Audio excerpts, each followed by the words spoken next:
வணக்கம் மக்களே. இந்த பதிவில் நாம் பார்க்க போகிறது முழுமுதல் கடவுளான நம்ம விநாயகரின் கல்யாண கதை பற்றி தான். முதலாக மும்மூர்த்திகளையும் படைத்த முழுமுதற் கடவுள் மும்மூர்த்திகளுக்கும் படைத்தல், காத்தல், அழித்தல் அப்படின்ற 3 தொழில்களையும் கொடுத்தாரு. அதன் பின்னர் அவர்களுக்கு தகுந்த ஆலோசனைகள் கொடுத்து உலகத்தையும் படைத்து அவரவர் வேலையை செய்யும்படி ஆசி கூறி மறைந்தார். முழுமுதற் கடவுள் சொன்னபடி உலகை உருவாக்க தொடங்கிய பிரம்மதேவர் தான் அனைத்தையும் படைக்கிறோம் அப்படின்ற கர்வத்தோடு படைக்கும் தொழிலை ஆரம்பிச்சார். அவரது அகந்தையை அடக்க நினைத்த ஆணைமுகன் பிரம்மதேவரால எதுவும் ஒழுங்கா உருவாக்க முடியாதபடி செய்தார். அதனால பிரம்மதேவர் படைத்த உயிர்கள் அனைத்தும் விபரீதமான உருவங்களோட உருவாச்சு. அதை பார்த்து பிரம்மதேவர் பயந்து போய் பதைபதைத்தாரு. தன்னோட தவற உணர்ந்த பிரம்மதேவர் முழுமுதற் கடவுளை நினைத்து தியானம் பண்ணாரு. பிரம்மதேவருடைய தியானத்தை ஏற்று பிழை உணர்ந்து திருந்திய அவரை மன்னித்த பிள்ளையார் தன்னோட சக்திகள்ல இருந்து இச்சா சக்தி மற்றும் ஞான சக்திகளை நான்முகனிடம் கொடுத்து அவற்றின் உதவியோடு சிருஷ்டி தொழிலை செய்யும்படி ஆசி வழங்கி மறைந்தார். பிரம்மதேவரும் ஆணைமுகத்தானின் ஆசியோடும் உதவியோடும் உயிர்களை படைத்தார்.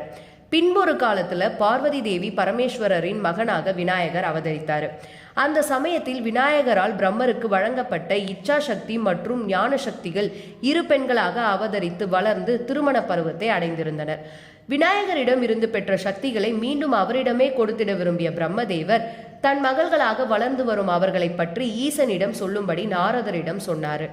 அதோடு சித்தி புத்தி என்ற அவ்விருவரையும் கணபதிக்கே திருமணம் செய்து வைக்க விரும்புவதாகவும் சொன்னார்.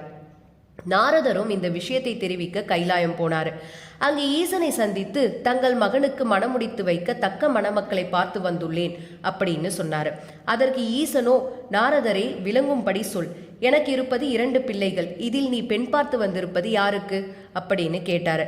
பின் நாரதர் பிள்ளையாருக்கு என்று கூறி பிரம்மதேவர் தெரிவித்த விருப்பத்தை ஈசனிடம் சொன்னார். பின் ஈசனின் மகனான பிள்ளையாருக்கும் பிரம்மதேவரின் மகள்களான சித்தி புத்தியாருக்கும் திருமணம் நிச்சயிக்கப்பட்டது. நிச்சயிக்கப்பட்ட சுபமுகூர்த்த தினத்தில் பிள்ளையார் மாப்பிள்ளையாக வந்து மணமேடையில் அமர்ந்தார். கணபதி பூஜையை அவருக்கே செய்துவிட்டு திருமண மந்திரங்களை சொல்ல ஆரம்பித்தார் ஜனக முனிவர். நாணத்தோடு வந்து விநாயகரின் இருபுறமும் நான்முகனின் புதல்வியாரான சித்தியும் புத்தியும் வந்து அமர்ந்தனர். மும்மூர்த்திகளும் தேவர்களும் முனிவர்களும் யாவரும் சூழ்ந்து நின்று வாழ்த்த சித்தி புத்தியை விநாயகர் திருமணம் செய்து கொண்டார். ஜோராக நடந்த விநாயகரின் கல்யாணத்தை கண்டு கழித்து மகிழ்ந்த அனைவரும் விருந்துண்டு வாழ்த்திவிட்டு அவரவர் இடங்களுக்கு திரும்பினர். தம்பதி சமேதராக ஆனந்த புவனத்திற்கு சென்றார் விநாயகர். விநாயகரின் கல்யாணம் பற்றி இந்த பதிவு உங்களுக்கு பிடிச்சிருந்தா லைக் பண்ணுங்க. மேலும் இது போல சுவாரஸ்யமான விஷயங்களை பற்றி தெரிந்து கொள்ள சப்ஸ்கிரைப் பண்ணுங்க. நன்றி.